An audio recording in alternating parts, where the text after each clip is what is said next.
Hello, this is Chef John from foodwishes.com with chicken rice-a-roni. That's right, they call rice-a-roni the San Francisco treat, but they should call it the Lebanese treat, since that and this is inspired by a Lebanese rice and vermicelli pilaf that I grew up calling Sha'rieh, which I thought was Italian, since at that age I thought everything was Italian. But no, as it turns out, it was actually Lebanese. It is also easy, incredibly delicious, and I must insist you learn how to make it. So with that, let's go ahead and get started by simmering one whole chicken, which we'll do with some carrots, celery, and onions, and maybe one bay leaf. And we'll go ahead and cover that with cold fresh water, and then we will bring that up to a simmer on high heat. And for this recipe, I also like to add some salt to the broth. And by the way, this step is technically optional, or you can just make this with some leftover cooked chicken and some broth. But it is so much better made from scratch, I hope that you do this step. But anyway, what we'll do once that's simmering is reduce our heat to medium-low, and we'll simmer that for about an hour and 15 minutes. And yes, it's fine that part of the breasts and the knees are poking up above the surface. Okay, every once in a while, if we want, we can go ahead and poke that down and swish it around. But don't worry, the heat will work its way up through, and those pieces will cook, no problem. And raise your hand if this reminds you of that apartment we had that had the bathtub that was too small, and we couldn't straighten our legs. My hand is up. And then what we'll do after we simmer that for about an hour and 15 minutes, or as long as it takes where we can easily pull that thigh and leg off the carcass, we'll go ahead and remove those pieces of chicken to a bowl. And please be careful when you grab this big piece, since we're going to want to tip it and let the broth from the cavity drain out. But don't tip it too far, otherwise it's going to run down the tongs onto your hands, and you might get burned, so be careful. And then what we'll do is let that meat sit until it's cool enough to handle, at which point we'll separate the meat from the skin and bones, and we'll add a couple cups of that to our rice-a-roni. And picking a chicken like this can take about 2 minutes, or it can take 20 minutes. And the difference is, how much chicken do you want to pick? All right, we can get 95% of the meat in like 2 minutes, but it takes quite a bit longer to get every single scrap of meat from around the back and the rib cage and between the wings. So you know what? I don't even think we should bother. What we should do after picking off all the big easy pieces is transfer any of the remaining scraps and bones and skin back into our stock pot, where we will let it simmer for another hour or two, or until we need it. And that way we're not really wasting any meat or time, because we're going to end up with a more flavorful broth, which is going into our rice-a-roni anyway. So that is my strategy. If you want to pick every little scrap, go ahead. But I have better things to do. Like, for example, break up some spaghetti into 1 or 2 inch pieces. And for this recipe, we're going to need about 3/4 to a cup once broken. And be careful, some pieces might try to escape. And yes, traditionally this would be vermicelli, which is a little thinner. But personally, I prefer the texture of the larger spaghetti. And that's it, assuming our broth is done and our chicken shredded, we can head to the stove to make this very simple dish, which starts by sauteing some onions and a little bit of diced sweet pepper and a generous amount of olive oil and butter that we have set over medium-high heat. And we'll also go ahead and add some salt at this point. And what we'll do is cook this stirring for a few minutes, or until the onions just start to turn translucent. At which point we can go ahead and add our broken up spaghetti. And we will cook that until it's as brown as we want, which for some people is a nice light golden brown, while others prefer cooking this to a very dark brown. And personally, I shoot for something right between those two. And it's the toasting of this pasta in the fat, which will give it kind of a nutty, toasty flavor, that really is the secret behind Lebanese-style rice pilaf. And while we do this, some of those smaller pieces of onion and pepper might start to caramelize and get fairly dark brown, but that's not a problem. That will actually add some nice smoky sweetness, which will really work well in this dish.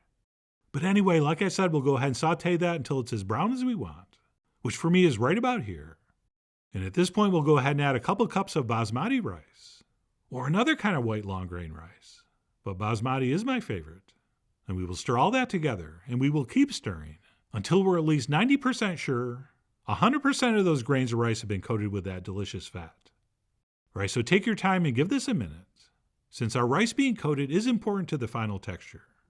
And once that's happened, we'll go ahead and season this up with some freshly ground black pepper, a little pinch of dried oregano, as well as some ground cumin, and then last but not least, one optional ingredient, and that would be a nice big pinch of saffron.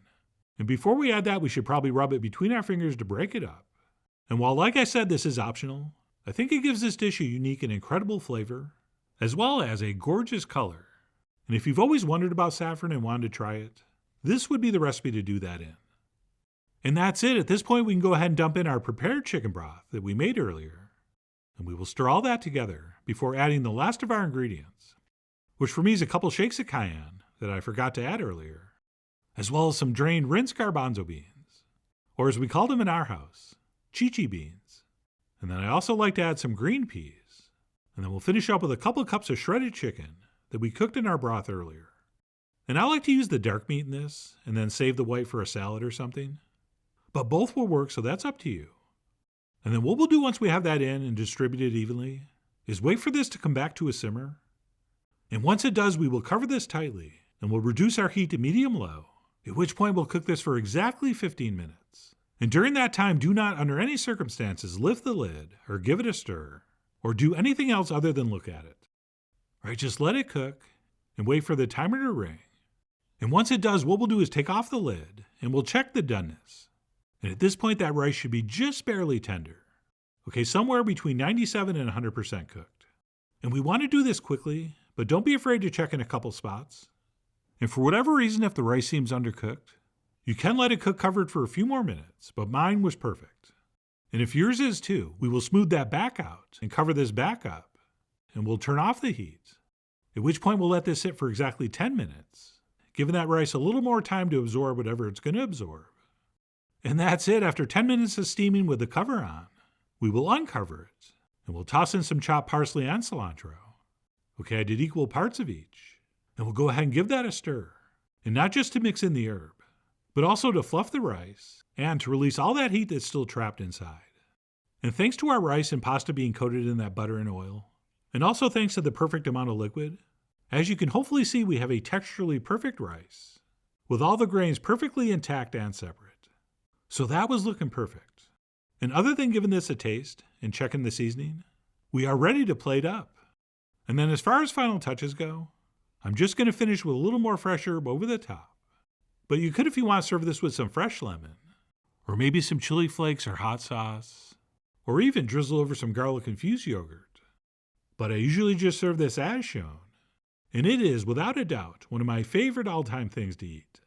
And I don't care where it's from or who makes it, I am a chicken and rice fanatic, and I think I've tried just about every version from every part of the world. And this, my friends, just might be my favorite.